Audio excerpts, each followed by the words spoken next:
Welcome back to The Explainer. Today we're taking some seriously complex chronicles and breaking them down into their absolute most critical strategic components. And let me tell you, we are chronicling a truly cinematic descent into darkness today. We're looking at the second session of the Welcome to the Hellfire Club campaign, and the sheer tactical weight of this session, it's just astounding. We're going to map out exactly how a pretty standard dungeon delve completely transformed into a high-stakes, dimension-hopping saga. So let's get right into it. Okay, picture this. The air is thick with the smell of ozone and copper. A shimmering, bleeding black and red rift in reality is standing violently open. We're talking about a literal tear leading straight into a mirrored, twisted dimension known as the Upside Down. But the massive question we have to answer for you today is, how on earth did the Hellfire Club end up staring into the abyss?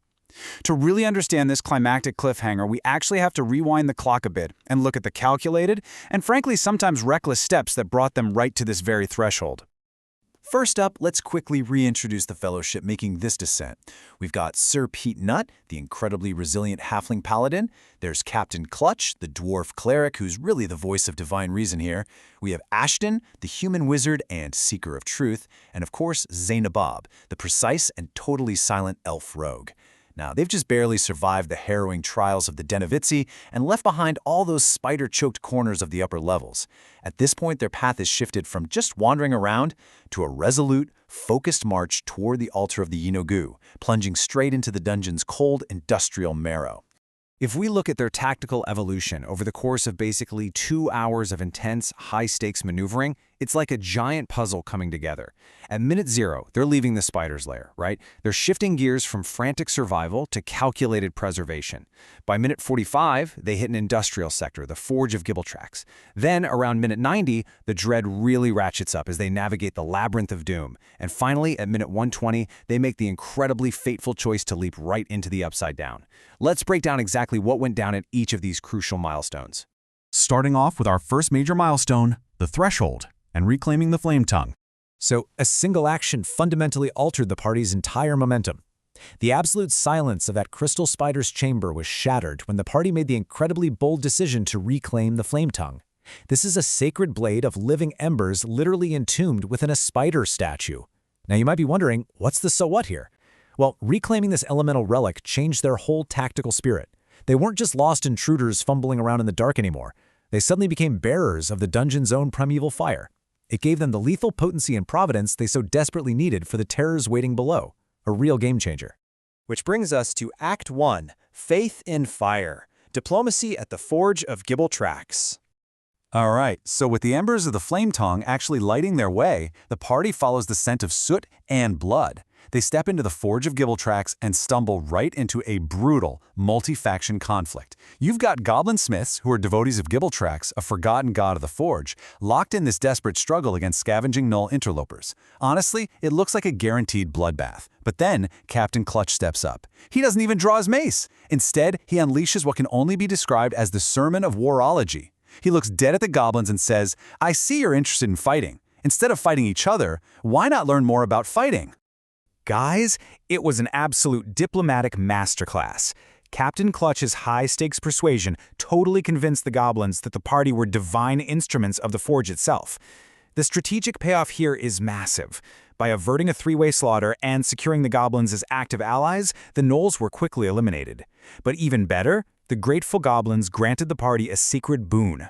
Their weapons were temporarily coated in fire, giving them an extra 1d6 fire damage. Think about the strategic weight of that. Captain Clutch's divine oratory literally weaponized his faith, giving the whole party an elemental buff that for sure would prove absolutely essential. Moving on to Act 2, Tension in the Dark, Navigating the Labyrinth of Doom. Now, stepping over the charred remains of the Gauls, the atmosphere shifts completely. It gets super claustrophobic. This disembodied, hollow voice echoes through the halls, warning of a lethal minotaur. And to make matters worse, they quickly stumble upon the discarded, boiling remains of a minotaur head. Yikes. The implication there is terrifying. Whatever is hunting down here is big enough and mean enough to boil a minotaur. But before pressing into the maze, the party takes a calculated risk. They scour a chamber filled with ancient junk, essentially a wasteland of of filth. Was it worth the time and the potential exposure? Absolutely. They unearth a wand of secrets to reveal hidden traps, a vital potion of healing, and remarkably, a rare two-headed Demogorgon statue valued at 90 gold pieces. This wasn't just hoarding, this was securing the wealth and utility they absolutely needed for their future survival. And speaking of survival, navigating that labyrinth required immense precision, which brings us to the rogue, Zainab. She flawlessly deactivated these lethal spear traps that literally could have ended the quest right then and there. The critical takeaway for this phase? Her steady hands preserved the party's life force. By navigating the maze without spilling a single drop of blood, she made sure the Fellowship was at absolute full strength as they followed this heavy, wet breathing into the final shadowed sanctum.